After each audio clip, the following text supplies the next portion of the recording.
Hello everyone, welcome to किनी studies. आज है 4 अगस्त। स्टार्ट करते हैं आज के एमसीक्यू क्वेश्चंस। आज का फर्स्ट क्वेश्चन है, who is the India's youngest Olympic boxing referee at the Paris Olympics 2024। यहाँ पर आपसे पूछा जा रहा है, पेरिस ओलंपिक्स 2024 में भारत के सबसे युवा ओलंपिक मुक्केबाजी रेफरी कौन है। आपके ऑप्शन हैं के साई अशोक, शुभांकर शर्मा, विष्णु एस या फिर गगनजीत भुल्लर। आपको बताना है कि पेरिस ओलंपिक में भारत के सबसे युवा ओलंपिक मुक्केबाजी रेफरी कौन बने हैं। और इस क्वेश्चन में आपका करेक्ट ऑप्शन हो जाएगा ऑप्शन ए। सो ये बने हैं के साई अशोक। आप यहाँ देख सकते हैं, lieutenant colonel Kabilan Sai Ashok has made history as India's youngest Olympic boxing referee at the Paris 2024 Olympics. His selection highlights the dedication and professionalism in the sport. So his role as a referee underscores the essential contribution of the technical officials in maintaining the integrity and success of the Olympic Games. This achievement not only brings pride to the Indian Army but also showcases India's growing influence and capability in international sports. आप यहाँ देख सकते हैं image में, ये है lieutenant colonel कबिलन Sai Ashok. बढ़ते हैं नेक्स्ट क्वेश्चन की ओर। Which country conducted a maritime partnership exercise with India's INS Tabar? यहाँ पर आपसे पूछा जा रहा है, किस देश ने भारत के INS ताबर के साथ समुद्री साझेदारी अभ्यास आयोजित किया। आपके ऑप्शंस हैं यूनाइटेड स्टेट्स, फ्रांस, जापान या फिर रशिया। और इस क्वेश्चन में आपका करेक्ट ऑप्शन हो जाएगा ऑप्शन डी। सो ये किया है रशिया ने। आप यहाँ देख सकते हैं, INS Tabar, an Indian Navy frigate, participated in the 328th Russian Navy Day Parade in St. Petersburg, arriving on July 25th for a 4-day visit. So following the parade, INS Tabar conducted a maritime partnership exercise with the Russian Navy ship. This visit and exercise aimed to strengthen the long-standing maritime friendship between India and Russia and explore new avenues for cooperation. The participation and exercise highlight the commitment of both nations to regional peace, stability, and security. Exercise occurred shortly after the 22nd India-Russia Annual Summit, where Indian Prime Minister Narendra Modi and Russian President Vladimir Putin reviewed bilateral relations and discussed regional and global issues. तो आप ध्यान रखेंगे, INS तबर के साथ जो exercise आयोजित किया है वो किया है रशिया ने। बढ़ते हैं नेक्स्ट क्वेश्चन की ओर।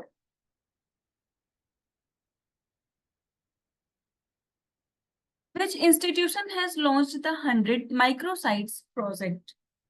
यहां पर आपसे पूछा जा रहा है, किस संस्था ने 100 माइक्रोसाइट्स प्रोजेक्ट लॉन्च किया है।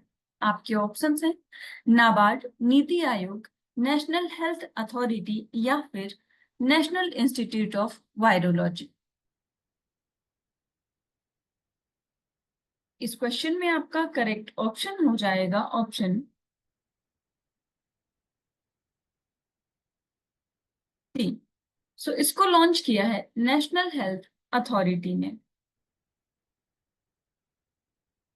आप यहाँ देख सकते हैं, the National Health Authority has introduced the 100 microsites project aiming to expedite the adoption of digital health services nationwide. So these microsites will consist of small and mid-sized health facilities that will be fully aligned with the Ayushman Bharat Digital Mission standards. इसके साथ ही आप comment करके बताएंगे कि national institute of virology जो है इसका मुख्यालय कहां पर है।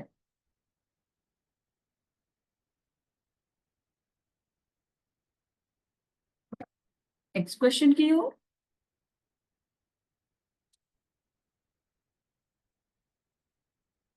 chosen as the prime astronaut for the Indo-US mission to the International Space Station. यहां पर आपसे पूछा जा रहा है अंतरराष्ट्रीय अंतरिक्ष स्टेशन के लिए भारत अमेरिका मिशन के लिए प्रमुख अंतरिक्ष यात्री के रूप में किन्हें चुना गया है। आपके ऑप्शंस हैं शुभांशु शुक्ला, प्रशांत बालकृष्ण नायर, अजीत कृष्णन या फिर Angad Pratap.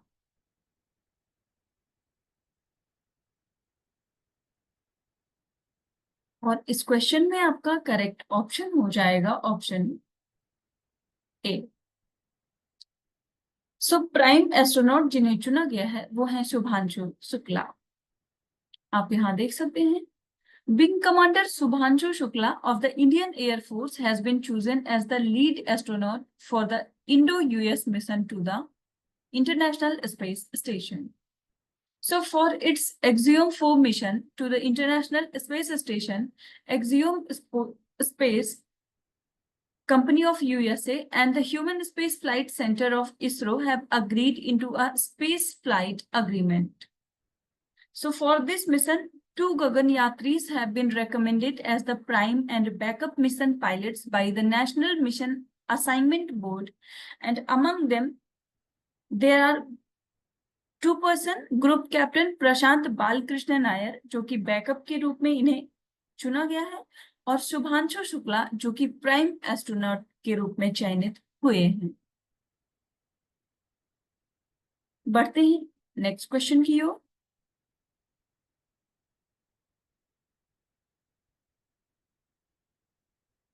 Organisation has recently issued its first ever joint ministerial declaration to enhance the taxation of ultra high net worth individuals.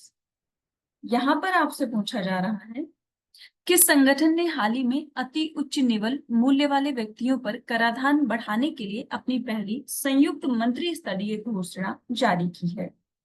आपके ऑप्शंस हैं G7 लाइक ग्रुप ऑफ जो 7 कंट्रीज हैं वो, SCO जिसे हम संघाई कोऑपरेशन ऑर्गेनाइजेशन के नाम से जानते हैं, वर्ल्ड ट्रेड ऑर्गेनाइजेशन या फिर G20।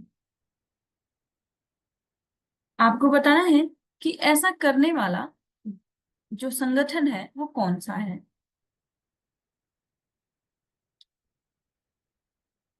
और इस क्वेश्चन में आपका करेक्ट ऑप्शन हो जाएगा ऑप्शन डी। सो ऐसा किया है G20 ने।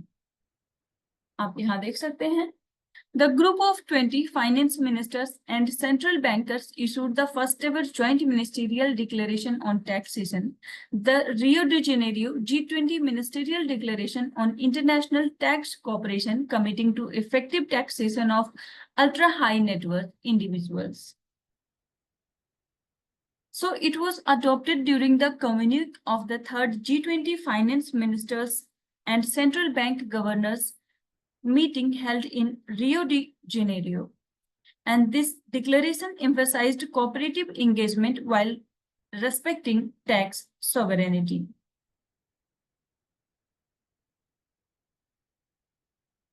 G20 की बात करें तो G20 को हम ग्रुप ऑफ 20 के नाम से जानते हैं, और ये एक इंटर गवर्नमेंटल फोरम है जिसमें कि 19 कंट्रीज हैं। इसके अलावा यूरोपीय यूनियन और अफ्रीकन यूनियन शामिल है। And it works to address major issues related to the global economy such as international financial stability, climate change mitigation and sustainable development. So G20 की अगर हम और बात करें तो it is composed of the most of the world's largest economies, finance ministries including both industrialized and developing countries. So G20 जो group है ये अकाउंट करता है for around 80% of the gross world product, 75% of international trade and 2/3 of the global population. इसके साथ ही G20 group cover करता है around 60% of the world's land area और इसको फाउंड किया गया था 1999 में। वर्तमान समय में G20 की जो चेयरमैनशिप है वो है ब्राजील के पास। बढ़ते हैं नेक्स्ट क्वेश्चन की ओर। Which city hosted the first STI, जिसे साइंस टेक्नोलॉजी एंड इनोवेशन कहते हैं, conclave on traditional knowledge for sustainable livelihood. यहां पर आपसे पूछा जा रहा है सतत आजीविका के लिए पारंपरिक ज्ञान पर पहला STI कॉन्क्लेव किस शहर में आयोजित किया गया है? आपके ऑप्शंस हैं बेंगलुरु कर्नाटका, तिरुवनंतपुरम केरला, मुंबई महाराष्ट्र या फिर न्यू दिल्ली। और इस क्वेश्चन में आपका करेक्ट ऑप्शन हो जाएगा ऑप्शन डी।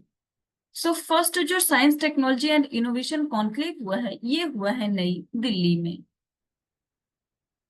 आप यहां देख सकते हैं The first STI conclave on traditional knowledge for sustainable livelihood was held in New Delhi from July 29th to 31st this year. And the event was inaugurated by the Dr. N. Kalai Selvi, जो कि director general हैं council of scientific and industrial research के। So it was organized by the International Science, Technology and Innovation Center for South-South Cooperation under the United Nations Educational, Scientific and Cultural Organization and CSIR constituents, including the Traditional Knowledge Digital Library Unit, जो कि new Delhi में है, and CSIR Indian institute of chemical technology, जो कि स्थित है हैदराबाद तेलंगाना में। आप ध्यान रखेंगे science and technology innovation conclave का जो पहला कॉन्क्लेव हुआ है साइंस एंड इनोवेशन से संबंधित वो हुआ है नई दिल्ली में। और आप ध्यान रखेंगे CSIR के वर्तमान समय में डायरेक्टर जनरल हैं doctor N. Kalai Selvi. So आज के करंट अफेयर सेशन में इतना ही। Thank you for watching. Do like share and subscribe.